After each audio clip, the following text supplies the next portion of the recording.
Here's the new set of sticks that I put together. Now, I alter mine and cut them to where they're 21, 22 inches between steps, and I only put a top and bottom step.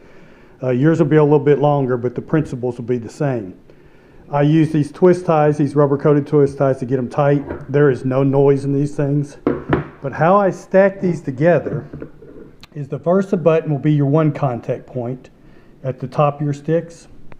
And I alter my Versa button so they're not all right above each other. And then your other point of contact is those little metal bolts. These two bolts right here on the bottom side, they will go right there. Now what you can do is you can drill holes to receive them, which is what I did, or you can just put, you know, some felt, stealth stripping, moleskin, anything like that right there at that point for those to rest against. I hope you can see this in the video. They rest against them right there.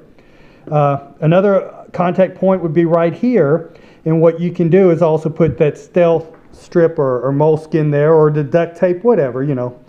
But I don't do that in that spot. I drill two holes here. I get them to where they seat down in those holes, and that keeps them from moving there. I wrap this strap, as you can see, right behind the first step on the bottom, and then right up on the narrow part here, and I cinch that down pretty tight, and I cinch it tight here right behind the brackets here. The rope, I just kind of loop that around. You could do the straps the same way. You could have the straps go down on each stick and, you know, tighten them up that way like you do the Lone Wolf sticks. I like the rope, but you certainly, you know, I could understand your father not using them. Now, for the Versa buttons, one thing you're going to notice is I've recessed my heads of my bolts. I went out and got some hardened steel bolts.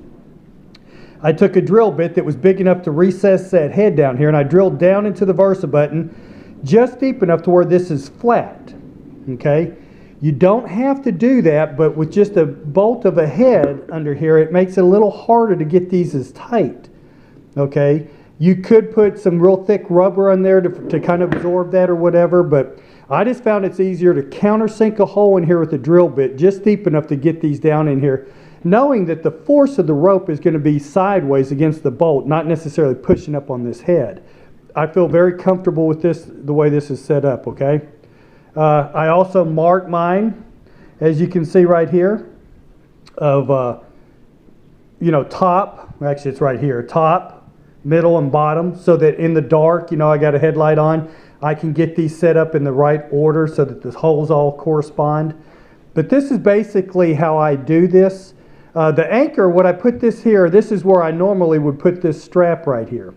I've, however, since moved it up against here, and it's working fine. Like I said, I'm taking this and shaking this pretty hard right here, and you're not hearing any noise out of these sticks. Okay? This is how I use them. Let me know if this answers your questions. If not, I'll try to, you know, make a better video for you.